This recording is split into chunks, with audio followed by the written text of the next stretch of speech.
Everyone, welcome to Judicial Service Exam Coaching.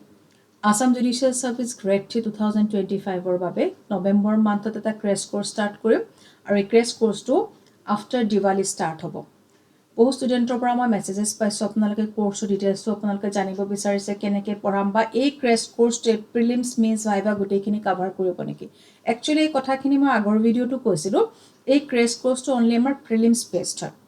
Actually তেনেকুৱা ধৰণৰ requirement মোৰ আহিছে ষ্টুডেন্টৰ পৰা মই যিখিনি ৰিকুৱাৰমেন্ট পাওঁ সেই হিচাপে মই কোৰ্স বিলাক দিও তো বহুতে কৈছিলে যে প্ৰিলিমছৰ আমাক এটা ক্ৰেশ কোৰ্স লাগে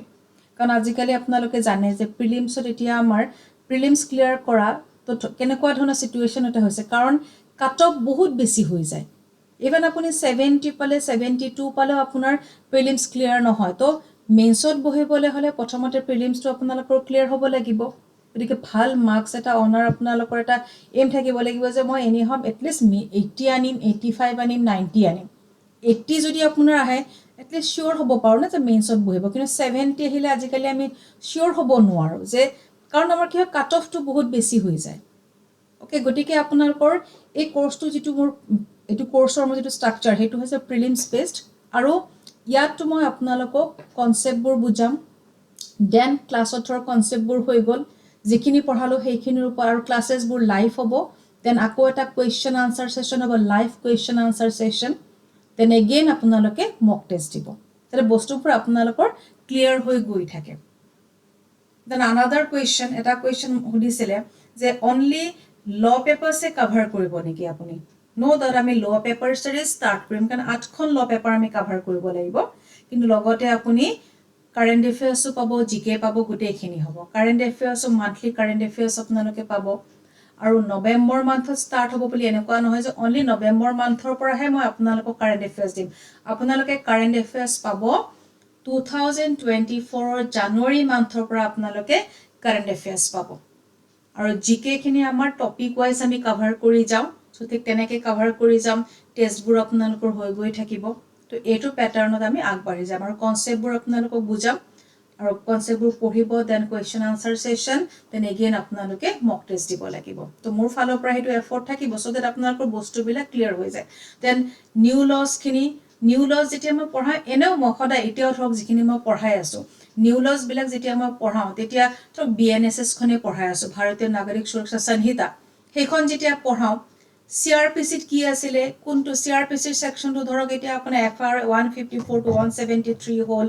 173 BNSS ত এতিয়া 154 কি আছিল আৰু সেই এতিয়া কি নতুন তাত চেঞ্জেস হল কি নতুন প্ৰভিজনস তাত এড কৰিলে হেবিলাক সদায় মই কম্পেয়াৰ কৰি পঢ়াও তো কম্পাৰিজনটো আপোনালোকে জানিবই লাগিব গতিকে সেই বস্তুটো তেনেকে কম্পেয়াৰ কৰি BNSS ৰ লগত CRPC BNS ৰ লগত IPC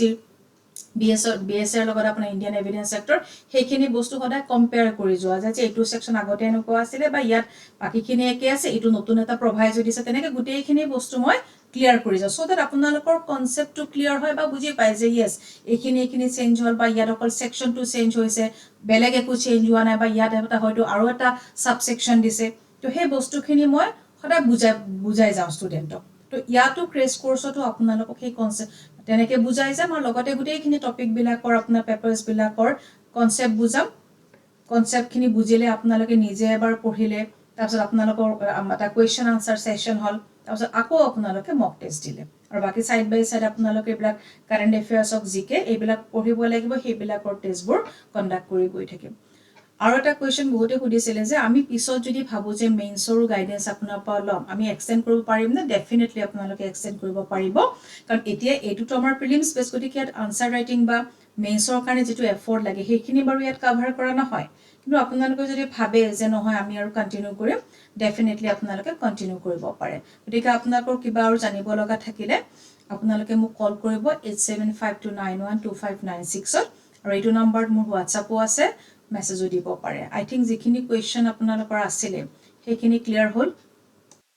বহুতৰে সুধি আছিল যে মেম ফাউন্ডেশন কোৰ্স আৰু নলয় নেকি তো ডেফিনেটলি মই স্টাৰ্ট কৰিম কিন্তু এতিয়া মই ভাবনা কাৰণ অলৰেডি মই তিনিটা বেচ কৰিলো গতিকে মই আৰু কৰিম কিন্তু এতিয়া নহয় হয়তো ডিসেম্বৰ মানৰ পৰা হ'ব পাৰে গতিকে তেতিয়া আপোনালোকে চাই থাকিব নটিফিকেশন মই দিম তেতিয়া আপোনালোকে ল'ব পাৰে আৰু চাই লম যদি ইন দা মিন টাইম আৰু বহু ষ্টুডেন্টৰ এনেকে ৰিকোয়াৰমেন্টস আহে ডেফিনেটলি মই অকণমান টাইম লাগিব কাৰণ মোৰ মিলাবলৈও অকণমান দিগদাৰ হয় টাইম লাগিব গতিকে এতিয়া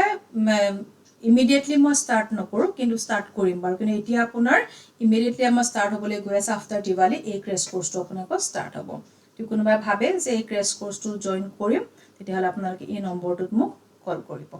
থেংক ইউ